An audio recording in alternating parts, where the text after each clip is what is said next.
done deal. The Bengals in Hamilton County have a letter of intent in place on a new stadium lease. It's time to break it all down right now on Cincinnati Bengals Talk.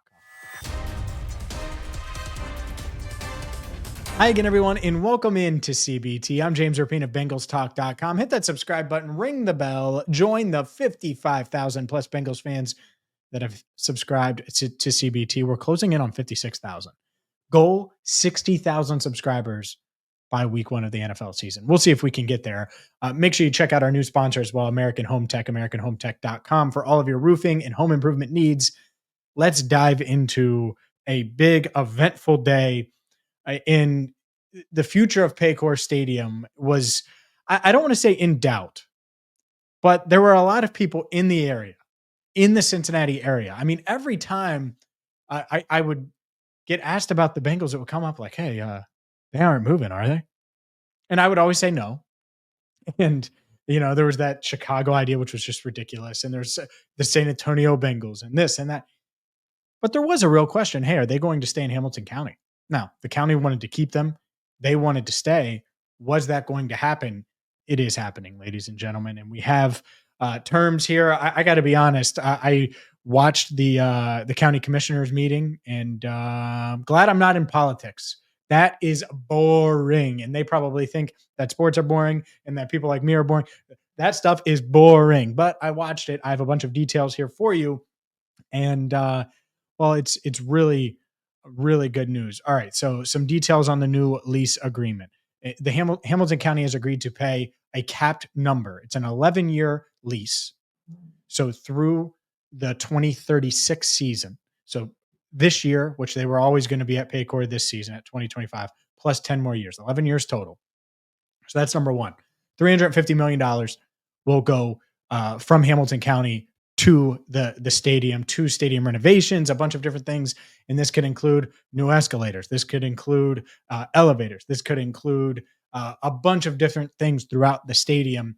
The Bengals will contribute $120 million. So $470 million of improvements will take place over the next 2 to 3 years. And here's the interesting thing, is at least the interesting thing to me. That's $470 million. That does not include state funds. And there's $400 million in state funds kind of earmarked for next year for similar projects to what the Cleveland Browns have gotten approved this week by the state for their new stadium. The Browns are getting $600 million for their new stadium, but the Bengals, they could get a large chunk of that, $400 million. And so there was an original proposal of $830 million in stadium improvements of Paycor Stadium. They can still get there. $350 from the county, $120 from the Bengals, and they could obviously go up. They could go up from $120 to $150 or $160, or that number could go higher if they need it to. But let's just say there's $300 million in state funds waiting on the Bengals.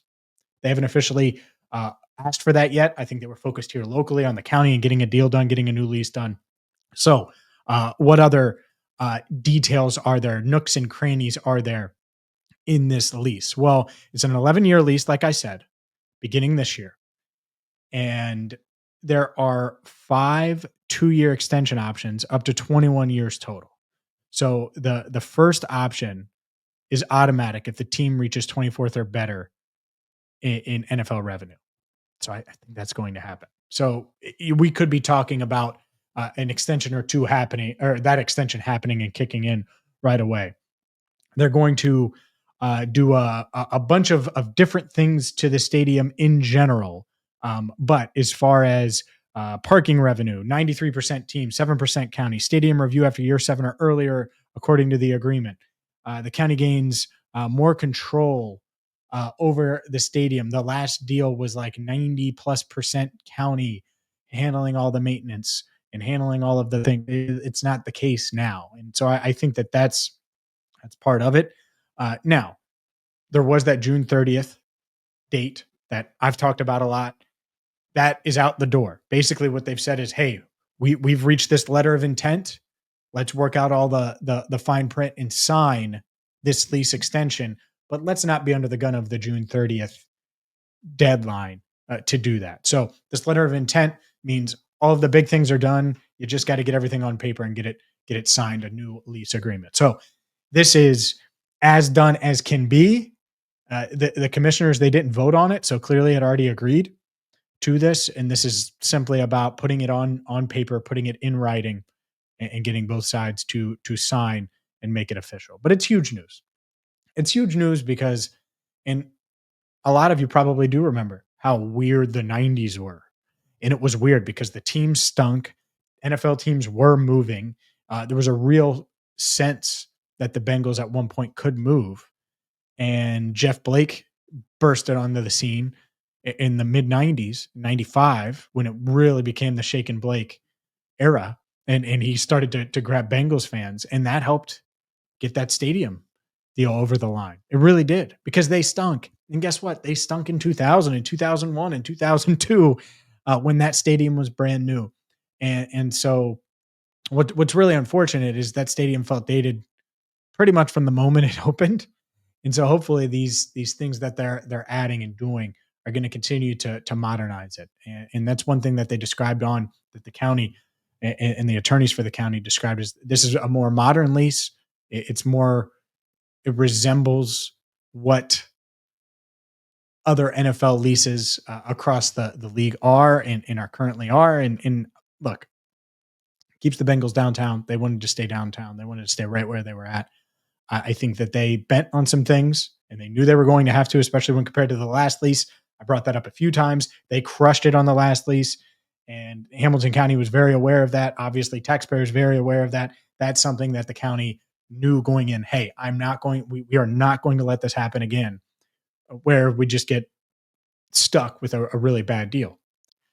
We'll see. Time will tell on this deal. It's not like it's not even like Mike Brown's read all the fine print yet, right?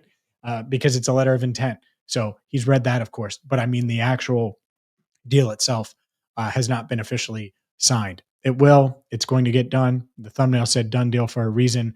But I do think that this is the best thing for all sides. If you're Hamilton County, the last thing you want is a stadium that's just sitting there. And if you're the Bengals, the last thing you want is to have to entertain, all right, are we going to Butler County? Are we going to Warren County? Are we going across the river to Kentucky? Are we going to look to really, really move? And I don't think that was ever a consideration, but I do think other counties, especially within Ohio, would have had to have been a consideration had they picked up that 2-year option on June 30th. Now you don't have to do that. You don't have to pick up any option. You have this lease agreement in place, a letter of intent to sign it, and both sides have agreed to that. So this is huge, huge news, Bengals fans. And overall, it's great because this means, I mean, the next 11 years, Paycor Stadium, they're going to revamp it, rework it. They did the locker rooms last year. They did a bunch of seats last year. They've done a bunch of little things already, and more is coming. More is on the way. And I'm excited. I'm excited to see what it looks like. Hopefully you're excited as well, because the Bengals are obviously staying in Cincinnati. Obviously. No more questions about that, right? Until next time, for Andrew Fox Miller, our channel coordinator, I'm James Rapien. Make sure you hit that subscribe button as we march to 60,000. And also, please, please, please find us wherever you get your podcast. Amazon, Apple, and Spotify. Those are the big ones. And I got to be honest with you, with training camp right around the corner, there's going to be some audio only episodes. There's going to be some audio only things. If I'm at training camp and I can't get a camera on someone, but I'm doing an interview, it might be an audio only. So please, even if you support the channel and you're going to watch and that's what you're doing, check out Cincinnati Bengals Talk on audio platforms as well and hit that follow button. For Andrew, I'm James Rapien. Thank you so much for watching and for listening to Cincinnati Bengals Talk.